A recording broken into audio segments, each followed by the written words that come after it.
Kontor is notable in that it's 100% on Bitcoin. It's a meta protocol, and it has the same level of integration as, say, Counterparty or Ordinals or something like that. The vision there is to enable people to do DeFi on Bitcoin. This is a thing that people have been trying to do and wanting to do for a long time, and there's been a lot of demand for even the simplest token protocols. Developers should be spending more time focused on how to disincentivize usages of the blockchain that are ugly or gross or have these externalized costs, rather than making these moral arguments. I think that Bitcoin is founded on crypto economics, and I think that should be the guiding principle, is permissionlessness. Quick reminder, nothing said on Supply Shock is a recommendation to buy or sell any investment or product. This podcast is for informational purposes only, and the views expressed by anyone on the show are solely their opinions, not financial advice or necessarily the views of Blockworks. Our hosts, guests, and the Blockworks team may hold positions in the company's funds or projects discussed.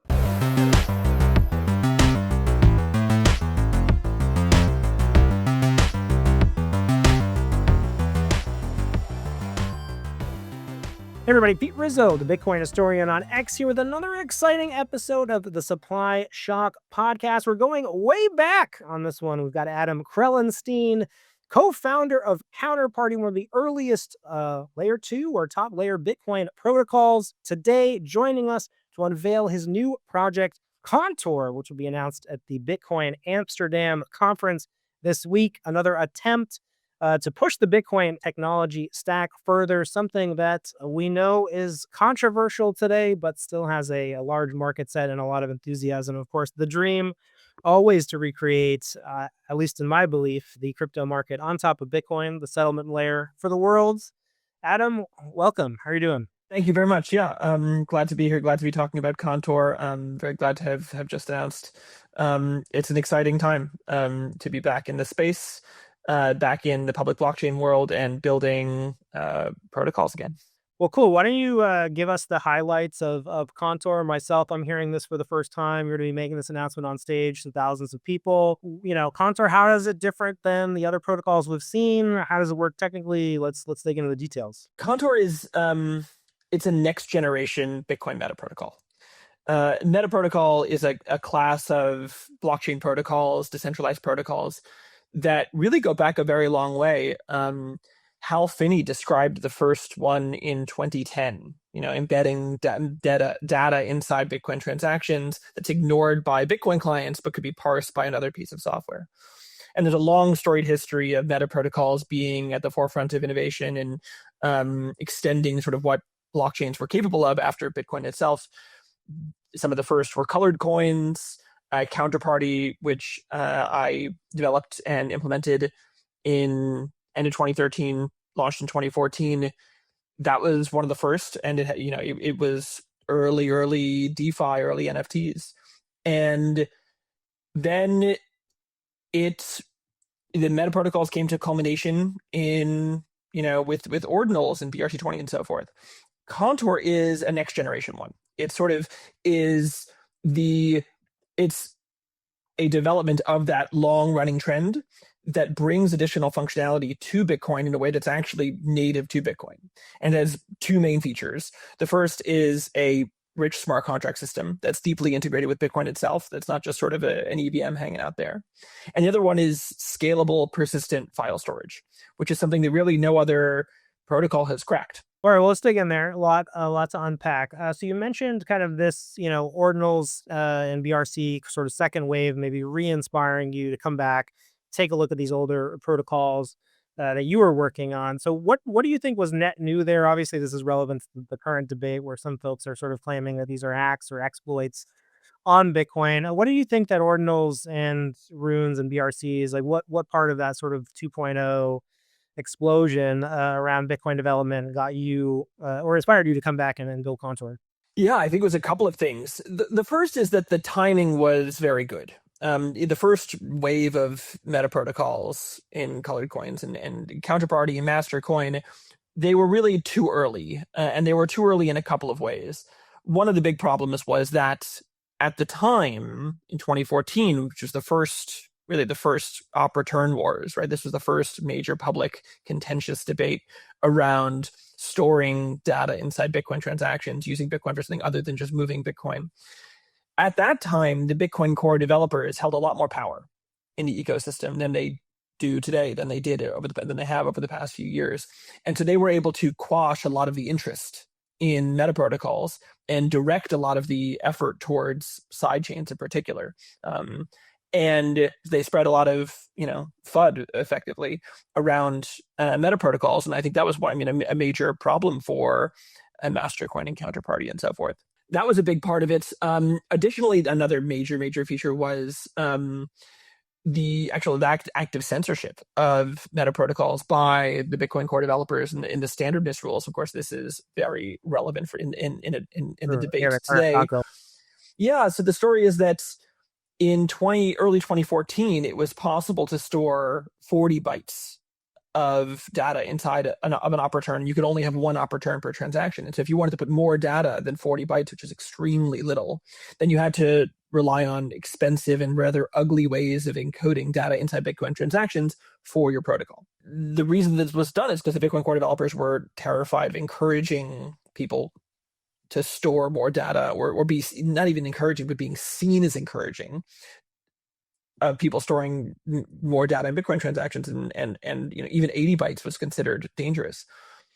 Fast forward a few years later, and a feature of how SegWit works makes it really actually trivial to put hundreds of thousands of bytes in a single transaction, and much more cheaply than with op return, because there's a witness discount. And so and then Ordinals was able to capitalize on that and make it really effective and cheap to store significant chunks of data inside Bitcoin transactions without having to jump through all the hoops that Counterparty had to. And that enabled the transmission of the storage of JPEGs, more or less, on the Bitcoin blockchain. And it made using the meta protocol much easier. Also, I want to give Casey Rodebar credit. Ordinals is simple, it is easy to use, the tooling is great, the integration with Bitcoin is really good, right? And it feels like you're in Bitcoin land, and that's an important thing.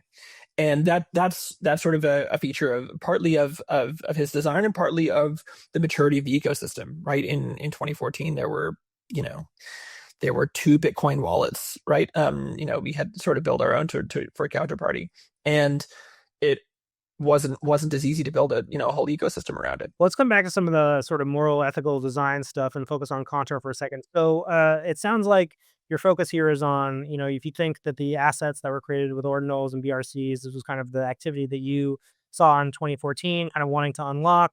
But it sounds like your focus here is allowing complex scripting or smart contracts or something like asset issuance. Like, what is Kontor designed for? Like, what do you want people to build with it? Like, what's the vision there? The vision there is to enable people to do DeFi on Bitcoin. To first approximation.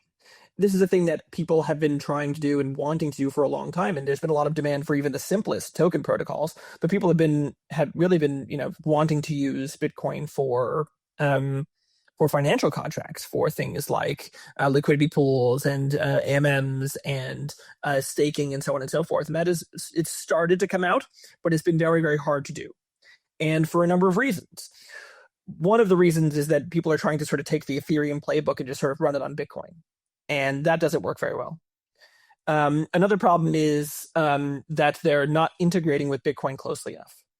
And those are maybe the 2 biggest things that Kontor is able to provide on the contracting, on the smart contracting side.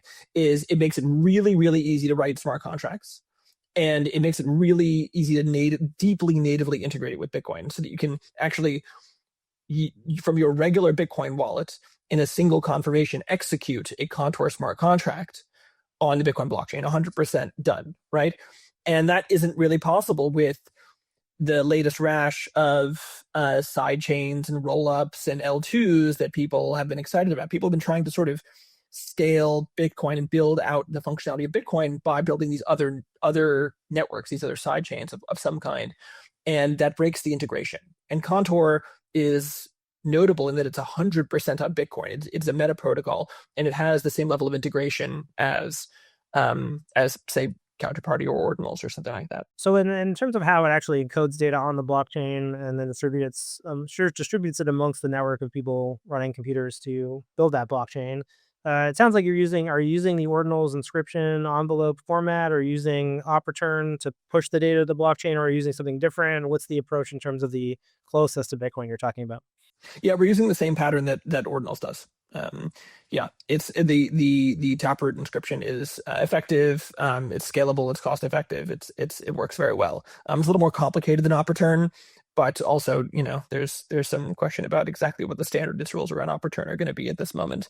And it's 4 times more expensive. So we can use op return if we want to. In some cases, it's a little bit more optimal. If you want to do things like certain kinds of multi-sig transactions, but Ordinals the inscription format works very well, the taproot inscriptions. So that's what we're using for actually encoding the data on the Bitcoin blockchain. But we also have a novel system for storing data scalably. So you can actually have highly available persistent data that isn't in the inscription itself. Yeah. So where is is the data? I mean, obviously you have to encode some data on the blockchain. So, the controversy around Ordinals, I think, was really just, it allowed sort of free market buyers, to sort of price this data and then expand the, type of data they were able to include there, right? So include JPEGs and things like that. So I guess how does Contour use the Bitcoin data system, or how does it treat this idea that the blockchain is sort of selling or conducting an auction for this block space? Like, what kind of buyer is Contour, or how do you look at building Contour within that interaction? Yeah, I think that's part of the fundamental design of Bitcoin, right? That's how Bitcoin transaction fees are designed. They're based around space, right? You're paying per byte, and I think that works pretty well, especially with a limited scripting language like Bitcoin Script, a Bitcoin limited contract language. And I think I think it works very well. I think that it's hard to argue that ordinals and so forth, have been bad for Bitcoin. Those that are sort of against them and against storing the data are sort of worried about a couple of gigabytes on their multi-terabyte hard drive, or they have some sort of strange ethical or legal concerns that are I think pretty fantastical. The actual practical implications of very, very large chunks of Bitcoin transactions being inscriptions or BRC20 transactions is positive, I think, right? It's been good for the ecosystem. With ordinals in the envelope, maybe just taking the other side, I've argued for ordinals a number of times, and people are familiar with those arguments. But you can bid for an entire 4 megabytes within a block. So I guess as a block space user, I think one of the fears of the people who are more technologically regressive and sort of are against sort of that want to limit the Bitcoin blockchain size. They sort of fear these kind of big ZK rollup hashes. They fear these kind of big ordinals, inscriptions that take up whole blocks. So in terms of Contour's interaction, like, I guess, how does it, right? There's this whole idea that you have sort of an ethical obligation as a builder in the space to use blockchain data responsibly, right? Some people prescribe to it. So I'm just curious your take on this, right? There are a lot of hardline Bitcoin developers who think that you as a developer have some sort of obligation, right, to make sure you're not using 1 byte too much in designing a system like that, because it requires people's computers at the end of the day. I agree with that. I think that there is a responsibility. I think that it's possible to attack Bitcoin. It's possible to use Bitcoin block space in a way that is not valuable. It's possible to spam the network. It's possible to try and hack it. Stamps is a really interesting case of this, right? Stamps is a fork of Counterparty, and it encodes data in a way that was developed originally by Counterparty, and it's the ugliest possible way of encoding data in the Bitcoin blockchain, and they make a virtue of it.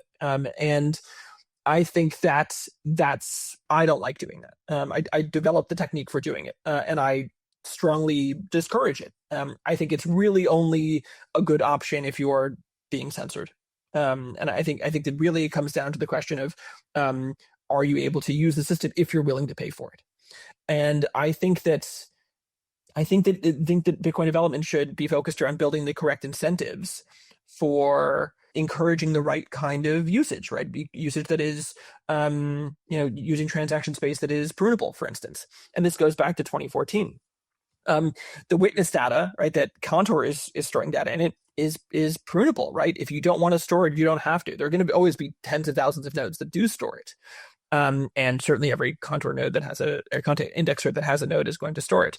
So it isn't an availability issue, but the load on the network is very low, right? And I think that's ideal. And I think that the developer should be spending more time focused on how to disincentivize usages of the blockchain that are ugly or gross or have these externalized costs, rather than making these moral arguments. I think that Bitcoin is founded on crypto economics, and I think that that should be the guiding principle, is permissionlessness. Well, there's been some interesting cases where the market has been a bit irrational here, right? With BRC coming out originally, and you would have to make 3 transactions to make a single trade. All of a sudden the blockchain, is 75% full of transactions. Runes comes out, disincentivizes a lot of that behavior. That sort of goes away. So I guess, in terms of if Contour is successful, I guess what kind of impact would you expect it to have in terms of the blockchain size? Yeah, we try to be good blockchain citizens. All the protocol is designed to store the data, witness data that can be pruned, and the fee structure for smart contract execution as a gas system is designed so that fees go up as there are more Contour transactions per Bitcoin block. So it disincentivizes actually filling up Bitcoin blocks, which I think is the right thing to do. I think that you don't want to incentivize. You need to sort of pick some, fee structure anyway. You need to sort of say this is, you want fees to scale up as usage scales up, right? And fees to go to zero as usage is lower to encourage usage. You want to have some sort of happy medium, and the happy target isn't 100% of the Bitcoin block size. Yeah, I mean, I think that it's going to be a moderately efficient market. There are definitely going to be times when the blocks are full and the fees are high, but I think that the ecosystem has sort of figured it out in the medium term with various ways. And I think if you want to send $100 million of Bitcoin today and have it confirmed in 30 minutes, then you can do that for 20 cents, and that's pretty remarkable. So I think that. Yeah, there are times when there's congestion and it's a problem for the network, but it still works very well, and there's still a market for it. And what's most important is making sure that the miners are acting as miners should. I think that the onus is really on them, and then as you suggested, on the developers to try and build. It's on the protocol developers, those meta protocol developers, to be good blockchain citizens, to store data in prunable outputs wherever possible.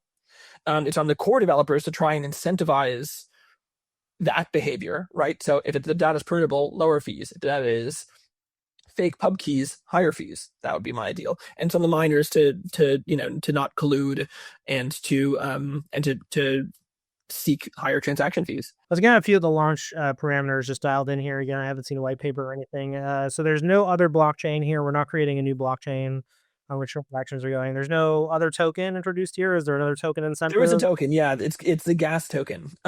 The basic idea is that you can't really use Bitcoin effectively as a gas token, and people have tried, and it doesn't work very well because Bitcoin is deflationary.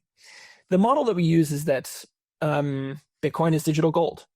And if you want to run smart contracts, you need a digital gas.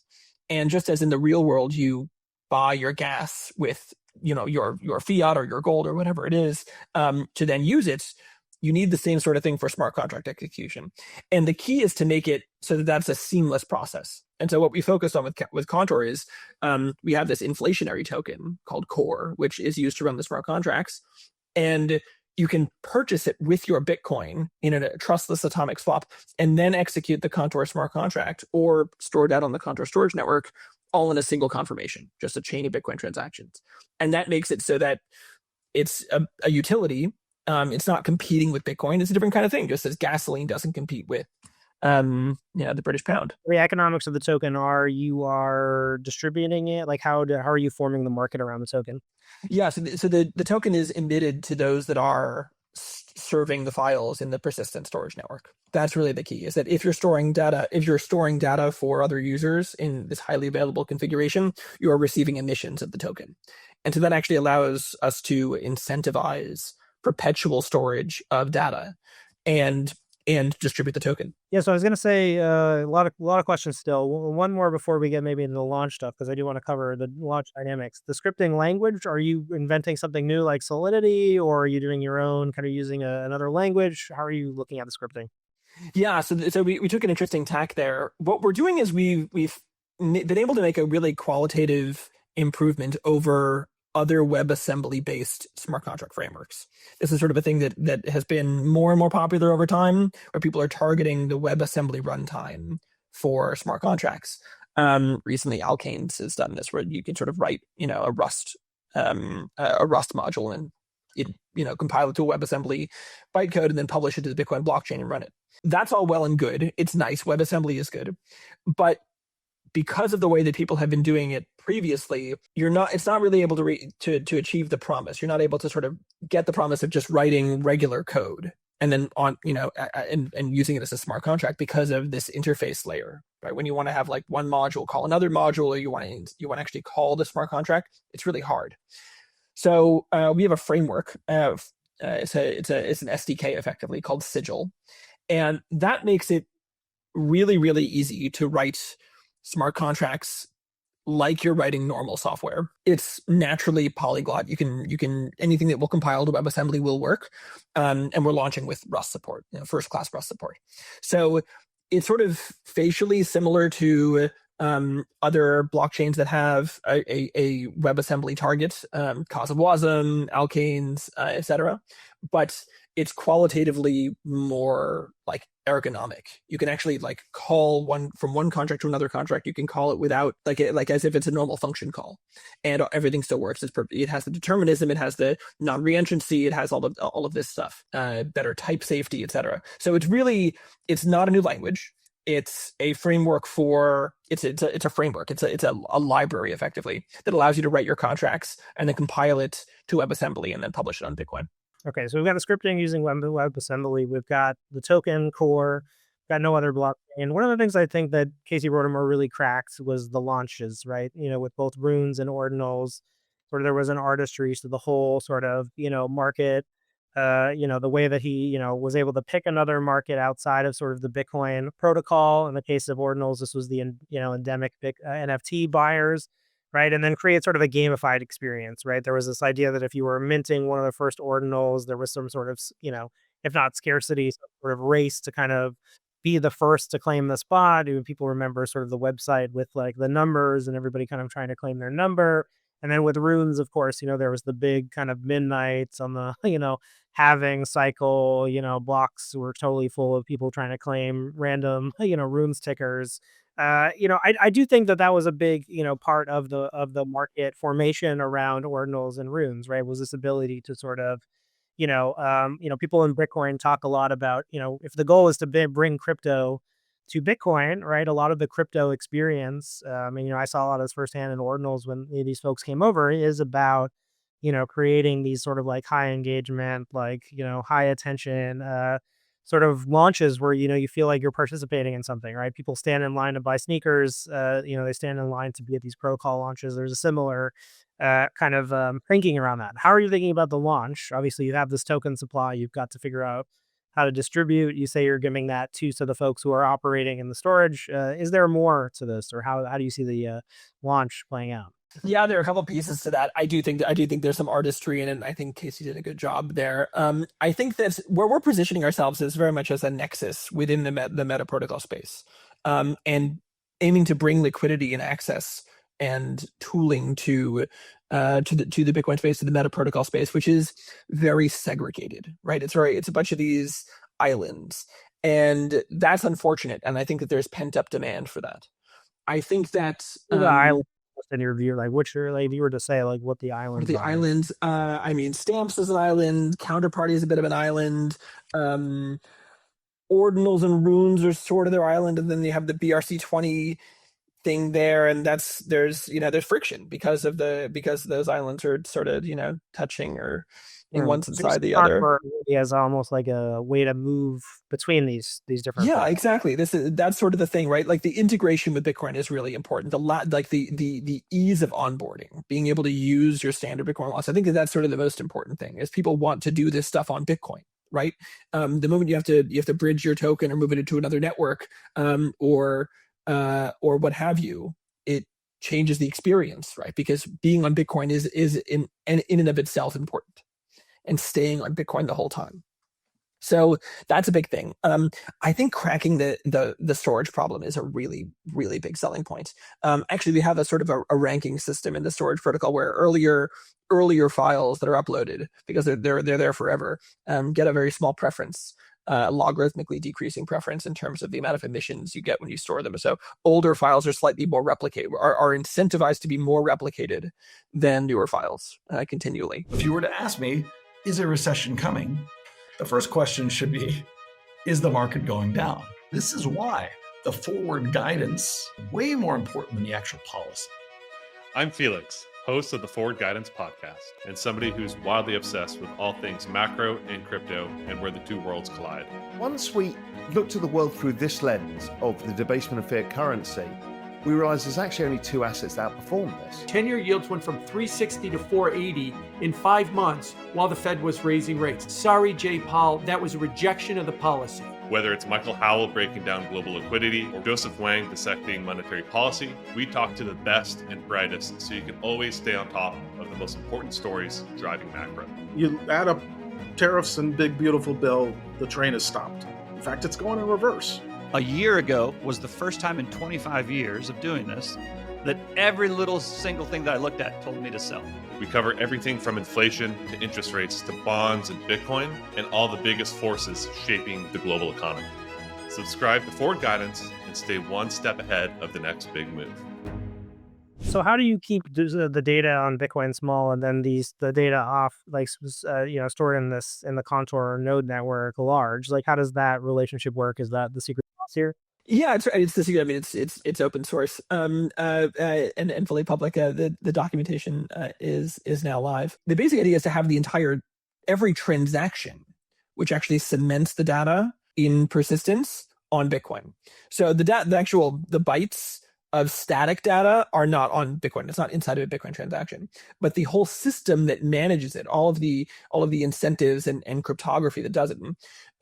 What I developed is a zero knowledge based proof scheme where there's a commitment to store data by some number of storage nodes, which are just Contor accounts, Bitcoin addresses, and then the Bitcoin hash, the Bitcoin block hash, every block is deterministically or pseudo randomly generates a challenge to test effectively all of the different storage nodes and that they're actually storing the files that they've committed to. And then the storage nodes have to produce a Bitcoin transaction that shows that they actually have that data going forward, or they get penalized. And they get penalized in core, which they've staked to actually store these files and to get rewarded by storing the files. So the idea is to just draw a distinction between transactions and stateful data that changes, data that's used in the state machine, and then just bytes, static data that doesn't ever change, right? Your JPEG or what have you.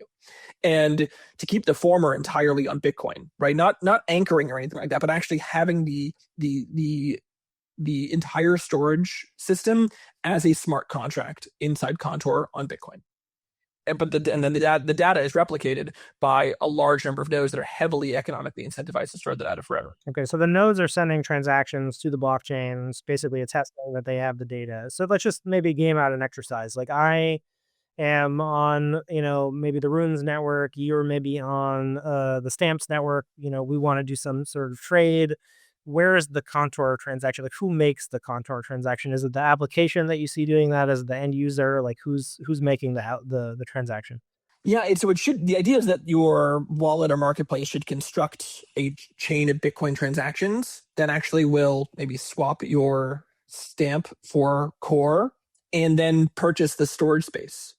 And off chain, you're uploading the data to some number of nodes, and then those nodes will sign that transaction, effectively multi-sig, and then you can actually have a trade, an atomic swap, or an issuance of a new rune, for instance, where the data is on the Contor storage network.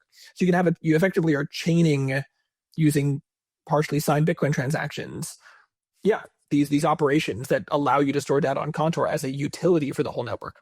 Are the nodes also verifying the transactions like that are coming through, the validity of them? And so I guess what's the sequential order? If I send a transaction to you, my application then creates the transaction on Contor.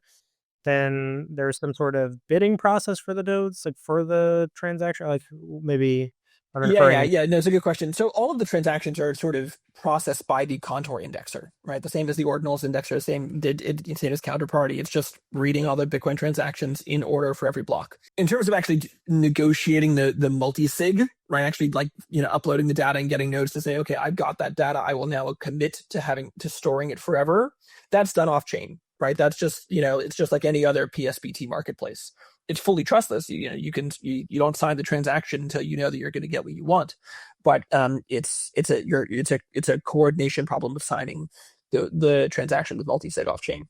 Right. So what's happening now when like what's I'm trying to really drill down, like what's the difference. So when we do a PSBT now, Yeah. and signing something, or I'm just issuing a transaction, maybe in an auction or something, and then somebody's, going to claim that transaction and sign it. There isn't another party involved in that transaction right now. I'm just thinking about my experience. You post the transaction. Yeah, you post the transaction that's partially signed, right? Mhm. And then someone else signs it. And then you have the full transaction, right? They add their UTXOs or something like that with the token on it, and then you have the Bitcoin for one input, and you have the rune on the other input. You partially signed Bitcoin transaction on Bitcoin, or is it on Kontor? So I guess I'm trying to figure, is like Kontor just like a big network of partially signed Kontor transactions, or is it a Bitcoin transaction and then it's a Bitcoin transaction? No, it's a Okay. Bitcoin transaction. Yeah. Then there's the Kontor network that is reading that data and then Yeah, negotiating. only once it's confirmed. Like Contour only knows about Bitcoin transactions, and So I write a transaction, partially signed, posted to the blockchain. The network then kind of goes through the bidding process. Is that the right way to think about it, or is it the assigned? network doesn't handle that. That's just sort of like any marketplace, any website can do that coordination, right? Sort of, any swapping interface, right? So you sign your half of the transaction. Maybe you have let's imagine you have a Contour asset you want to sell. You sign that transaction, and then you post it on a website. It goes into some database somewhere, and then some other user will say, I want that. They sign it, and then either you or they will post it to the Bitcoin blockchain. It gets mined, and then Contour will process it like a Contour transaction. It's the same for runes, ordinals, etc. Interesting. So, okay, let's say, there's a lot of people who are upset about, different protocols that are on top of Bitcoin these days. Maybe let's dive into some of the ethical kind of looks at it from some of these, standpoints, right? So there are folks who say, or don't seem to understand at this point why we want these types of transactions on Bitcoin. So I guess the question would be like, why do you want to see, this type of market activity develop on Bitcoin yourself? And what would you say to the folks who, just want Bitcoin to be for money, quote unquote? The biggest thing is that money's only money if you can do something with it. And I think the killer app for Bitcoin is not buying a coffee, right? And I think the killer app for Bitcoin is not remittances where you have that onboarding and the offboarding, right? That on-ramp and the off-ramp, which are problematic. I think that you should be able to use Bitcoin for interacting with digitally native assets, for in financial transactions, just as you can use a fiat token in a fiat currency in financial transactions, which are richer than just payments. I think you should be able to do that with Bitcoin. And I think that in general, the way that financial markets work, just of every kind, is they get healthier the more layers there are, the more you build on top of them. The way that like a healthy market is sort of old and crusty, and worse is better, right? Bitcoin is the best example of worse is better. And you want to sort of build layer on layer upon layer on something that works, right? And right now people are struggling to build on top of Bitcoin, but every time you build on top of a financial network, on top of a currency, on top of an asset, on top of a contract, you increase the value of it. I want to paint a different picture of you, I think, for the critics out there who are maybe listening to you as a sort of some newcomer, and sort of say, from my recollection, when you were at Counterparty, you took the harder path, right? You chose to build on Bitcoin at a time when other people were forging other networks. At the time, it would have been NXT, Ethereum, BitShares. They were creating other blockchains, creating other tokens. And, I fondly remember, Counterparty, Ethereum would issue something, some sort of new contraption, and Counterparty would replicate it the same day. And it would say, Bitcoin can do that. Take that Vitalik. You were part of that, sort of ethos at the time, which was early Bitcoin maximalism. So reflecting on that experience and looking at Ethereum, looking at, the Solanas that have come after that, as opposed to what's happened with Counterparty, How do you look back on that time? Like, what do you think about the design choices that you made? Do you wish you made different choices? Oh yeah, I definitely wish I made many different design choices. There were lots of mistakes, but that's sort of what makes it history, right? Is that Counterparty had all of these quirks, and it had all of these firsts, and no one knew what the space was going to look like. I mean, and NFT, no one really believed in NFTs at that point. There were just a couple of art tokens in 2014. Yeah, I've always been pro Bitcoin. Bitcoin has always been what excited me, and I deeply sympathize with maximalism. I think that every time someone creates a new token or a new network that competes with Bitcoin, it challenges Bitcoin and it devalues it. And I think that's as I said, I think what makes a financial market healthy, what makes an economic ecosystem healthy, is building on top of it rather than building out, rather than just sort of duplicating it, right? And because I mean, frankly, this is sort of the tragedy and the travesty.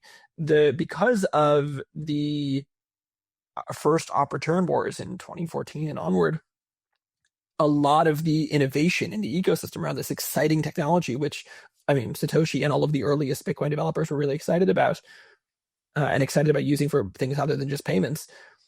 All of that innovation moved off chain because they were worried about censorship, because you couldn't actually build safely on top of Bitcoin. And that's very frustrating to have seen. It was frustrating to live when I was like, hey, listen, Bitcoin's wonderful. Let's build on top of it. Let's use the Bitcoin token for something other than just moving it back and forth. And understanding its limitations, recognizing its limitations, and working with those limitations, considering those limitations as a virtue. And because of the contrary attitude, right? Of no, Bitcoin is perfect. We can't possibly improve it. We can't possibly build on it. That's dangerous.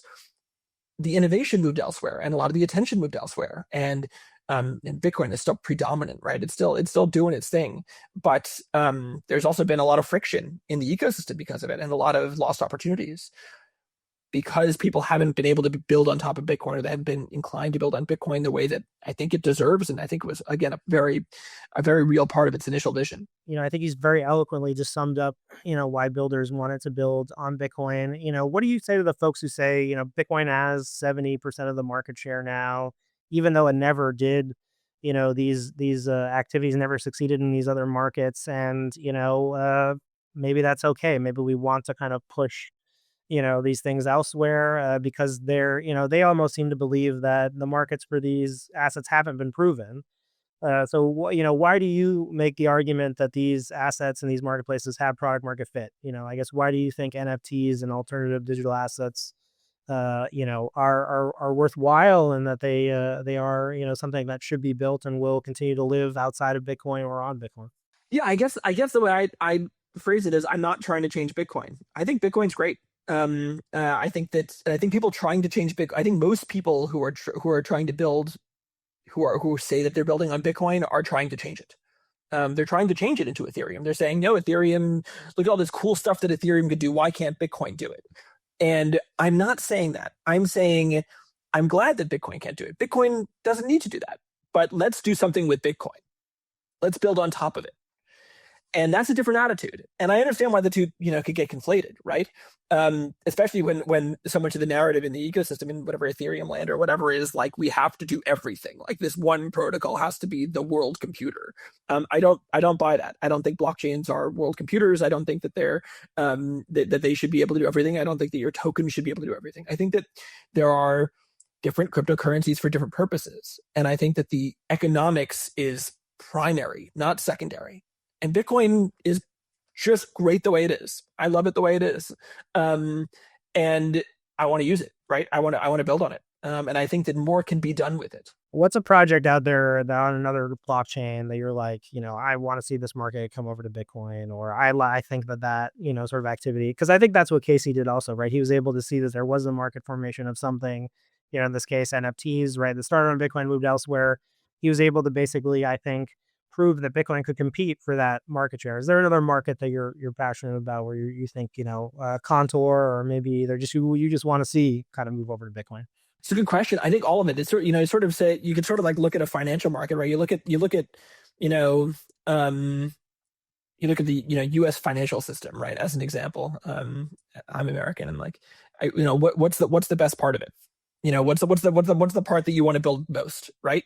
What's the part that like you want to bring to Bitcoin or to blockchains the most? I don't know. Like, I think it's all interesting, right? Some of it is maybe like a little cleaner or nicer, more elegant or funnier than the rest. I think that it's also all sort of a little ugly. I think it's sort of a feature of financial markets is that you're solving concrete needs, and you can't really be too prescriptive. You can't sort of say, I hope this isn't an evasive answer. Like, you can't sort of say like this is the use case that's critical. Like, you sort of say like, no, there's a market need for this. There's like demand for this, right? And there's demand. Like, we just know that people want to do everything with digital currencies the same way that they want to do everything with every kind of money, right? And every kind of asset. It's like the menagerie of use cases, which is the interesting thing. All of that said, there's all of those financial use cases, which are just in this sort of zoo. And then there's the storage problem. And the storage problem holds a special place in my heart for two reasons. One, I was one of the first people who was storing data on Bitcoin, large chunks of data, and saying, look at that, that's possible. You can do it. And you can do it cleanly, right? You can do it with op return. That's nice. And I was there when for the first op return wars and through the block size wars. And I think that this is a really important cultural problem for Bitcoin. Bitcoin's doing great, but the community is sometimes very fractured. And I don't think that that's good for Bitcoin. I think that unity and convention and shared values matter a lot. And people haven't really been able to figure out, what Bitcoin is in that way, right? They sort of know it's good for some stuff, but there's still a major narrative disconnect there. And I think that's part of the solution is, for instance, to distinguish between like blockchains as state machines, as transaction systems, and blockchains as databases, which I've always disliked. I don't think blockchains are databases. What makes a good database is like storing the data on disk and then having it arranged in a certain way and then retrieving it quickly. That's not what makes a good blockchain a good blockchain. There's a sort of a data storage component inside of it. But I think treating Bitcoin and blockchains as a database is not the right way to view them. I think that they're globally consistent, decentralized state machines, and that state. This is a little, computer sciencey. It's that's the thing that's valuable is that transactionality, right? Is figuring out not how to store the data, but what data to store and what it means, and drawing that distinction between the transactions and data, just stupid static data, JPEGs, documents, whatever. That's important. And then I think helps codify and helps clarify what makes a blockchain and what makes Bitcoin work as Bitcoin. And so figuring out how to do this storage system on Bitcoin and have a persistent, perpetual, scalable file storage system that's in Bitcoin is, I think, a really important thing. That's the thing that I'm most excited about because it's contentious and it's not good for the community, and it can be solved while being 100% true to what Bitcoin is. Maybe to summarize, it sounds like you think, the original op return wars were sort of a mistake. The core developers were a bit heavy-handed and sort of trying to kind of come down and direct market activity. So you sort of see this new attempt, in much the same light. So I guess, how do you feel the fact that, there is a proposal on the table going through the BIP review process to, essentially it seems, rip out a lot of scripting language and, seemingly sort of limit the op return, or maybe even, sort of get to something where it's even more restrictive than it is currently. Do you feel like builders will keep routing around that? Does that affect what you're building with Kontor? How do you feel that 10 years later it's still going on in the same argument? Yeah, it's remarkable. I would not have expected in 2014 that people were going to be having the same debate 10 years later. I mean, the reason that we're having the same debate is that the the pro censorship, like I don't know how to phrase, like the pro restriction, the pro like we're the filterers and now they're the forkers, so we gotta the forkers, yeah. The side that is saying, this is the kind of transaction that you can build and should relay. That's the side that the core developers were on in 2014. And they were really adamant about it. They restricted it pretty hard. There was no possibility of a taproot inscription, and there was one 40-byte op return per transaction. And it didn't stop anything. It didn't actually stop anything. What it did was it like disincentivized people from building on top of Bitcoin. But the cat's out of the bag on that one, right? Like 50% of transactions on Bitcoin transactions right now, or over the past few months, are runes.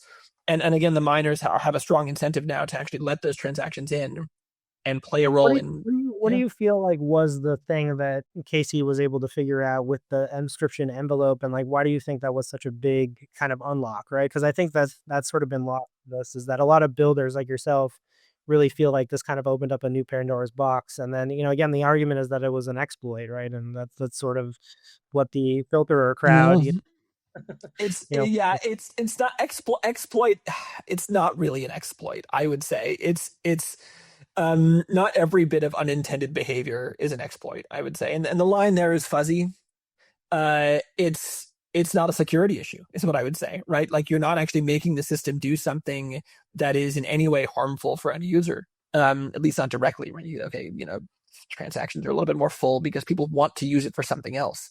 But when we went overnight, more or less, go from 80 bytes in an op return to up to 400,000 bytes at 4x cheaper. That's an unlock, right? That's a qualitative shift, and that helped. And again, all the things that Casey did right with the launch, with the just driving the popularity, building a cool, usable protocol. But the biggest thing besides all of that, like there's the technical limitation of SegWit and taproot inscriptions. Then there's the just where the market was, infrastructure interest. NFTs didn't really exist in 2014, and so there were no digitally native assets for people to get excited about issuing, right?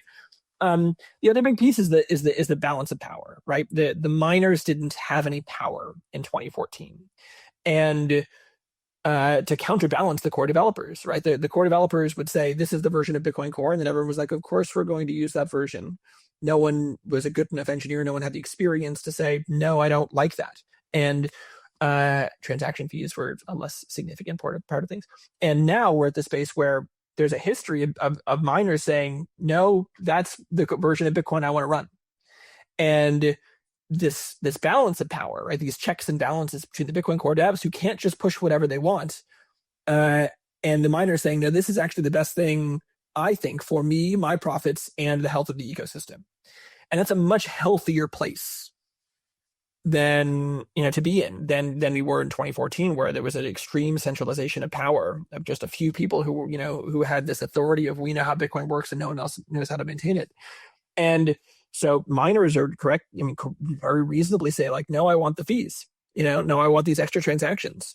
And that's, I think it's a healthy thing. I think it's part of how Bitcoin's designed to work. Okay, I got two more for you. One is, we seem to be, whatever happens with this current controversy, it seems like we're going to end up at least with multiple implementations. There was just a new library kind of finally released of the consensus kind of library isolated in Bitcoin. This was kind of a 10-year project. Now it's kind of out there in the open that we can build compatible implementations that, should be secure at this point, something that, wasn't quite possible before. Are we heading to a Bitcoin where there are multiple implementations, and is that good? Yeah, it's a mixed bag. I think, it's good. It's good to have multiple implementations in the sense that you don't want to centralize too much risk. You sort of want people to have choice, right? And you want miners and users to be able to say, this is the version, this is what I think, should happen. This is what I think the protocol should be. What's not good is when the alternative implementations are really not very securely or well maintained, and when the ecosystem fractures for dumb reasons. And I say dumb reasons because this is just sort of everyone knows this, right? Like at some level is like the pro forker or the pro censorship sides arguments are ineffective. Like, they just won't work. Everyone will work around them. Everyone knows that they will work around them. It's about signaling, right? The question isn't whether or not people are going to work around it. The question is whether or not the developers or the people running the nodes or whatever it is are going to be seen as encouraging behavior that they don't like. It's all about optics. And this is the problem. This is sort of my take, right? Like the problem with the Bitcoin core developers position on op return and on Bitcoin core 30.0 is that they simultaneously said this, the increase in the op return limit is going to have no technical effect whatsoever. Like, it doesn't actually matter. People can already do their stuff with the Taproot inscriptions. And it's really important that we change it because there's no reason not to. And that doesn't make any sense, right? There was a strong political pushback against it, right? Like, people were not happy about it, and they still said it's not going to have any effect and we're doing it anyway. And that doesn't make any sense. And that's why the community forked. It's bad politics, right? It's bad politics to push through an unpopular thing that has no effect. It has no effect, and it will never have any effect because there's always going to be more ways of storing data in Bitcoin, because the miners are strongly incentivized to accept, more transactions and higher fees. And so it's only a game of optics and politics. And that's not a healthy place to be. It'd be great if, the block size, wars were much more significant. Like, that actually mattered, right? The size of a block has a significant quantitative effect on the centralization of the ecosystem. And I was pro smaller blocks because I didn't want more centralization. I think that actually larger blocks leads to greater centralization due to longer relay times of blocks around the world. Like, that's a real problem. And this is not a real problem. This is a political problem. And it's unfortunate that the politics are as broken as they are, and the verbiage and the discourse is as broken as it is around pure politics. No solutions for government and Bitcoin. Last one I've got for you, a little out of the box, but there are a community of people who seemingly are sort of building these new sort of digital credit products, like within the Wall Street ecosystem. I know you also worked early on Wall Street in some of the earliest kind of private blockchain implementations. Michael Saylor, he's kind of, got his, faction of Bitcoiners today that are out there, and they're launching things that look like digital tokens, but these are regulated securities on traditional financial exchanges. So a different flavor of crypto token, if you will. How do you see what's being built by the soup coiners, and do you see it converging with what you're building, or what are your thoughts on this sort of element? Yeah, it's a good question. It's an interesting development. I think Ben Hunt calls it Bitcoin trademark, right? Bitcoin TM. I mean, yeah, I've worked on Wall Street. I've built enterprise blockchains. They didn't have any cryptocurrencies. It was just sort of using the architectural pattern of a blockchain, where it wasn't a permissionless system. It was specifically not a permissionless system. It was just trying to solve these infrastructural problems in financial back offices, right? And I think that there's that. I think that the financial system needs good software too. I don't love the way that a lot of the cryptocurrency ethos and ecosystem have been co-opted in a way that in some cases is rather fundamentally opposed to the the cypherpunk origins of Bitcoin, which I'm deeply sympathetic with. I mean, Counterparty's launch was pretty cypherpunk, I think, right? Burning 2,000 Bitcoins. I was anonymous. It was very much watch us, we're going to do it. So I'm very sympathetic with that. And I think that one of the best and most important things about Bitcoin is that it be independent of any government, of any corporations, of any institutions. I think that those entities can and should play a role. I think miners or companies, right? I think that enterprises should be able to use it. But I also think that the ecosystem is at risk of being not just integrated with, but co-opted. And I want Bitcoin to stay above the fray and independent and supranational, even as it is adopted by institutions who then get to use it and offer the perfectly valid products that they do. Interesting. So you don't see a future where maybe these kind of conventional tokens are tokenized and on some sort of Bitcoin type chain structure, and then there's some gradual, I think blurring it's of the less line. interesting. I think it's not super interesting. That's what I would say. I think that you don't. I don't immediately see the value of it, and I think that it's also. I mean, it's a thing that happens in finance where you have too much, hypothecation, rehypothecation. You have this too much abstraction where the assets are no longer, where like the actual value is too divorced from the assets.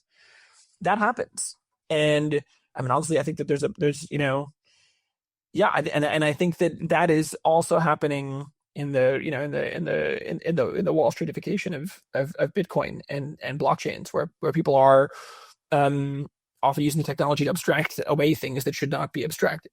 I think that there should be guardrails there, and I think that I think that one of the nice things about truly digitally native assets on Bitcoin is that there aren't these levels of abstraction. You hold your Bitcoin, right? And not your keys, not your money, right? That's an important principle. Adam Krellenstein, where can we find out more about Kontor, and how can people who are listening get involved? Yeah, very glad to have just launched. Kontor.network is the URL. So check it out. There's documentation there, docs.kontor.network, and there's a link there. We have a block explorer that's live on Signet. You can use you can connect your wallet. You can use smart contracts. We're launching the SDK in a few weeks, so it actually will be easier to build your own. But the system is working end to end with smart contracts, all of that. We're on Telegram at Kontor General, Kontor, and we're on Twitter at Kontor Network. Head to Kontor.network, head to blockworks.co, give us a like and a subscribe. You can follow us on X as well at Supply Shock BW. We're bringing great episodes to you like this twice a week. I appreciate you coming on, Adam. Best of luck with Kontor. For now, this has been Supply Shock, a Blockworks podcast.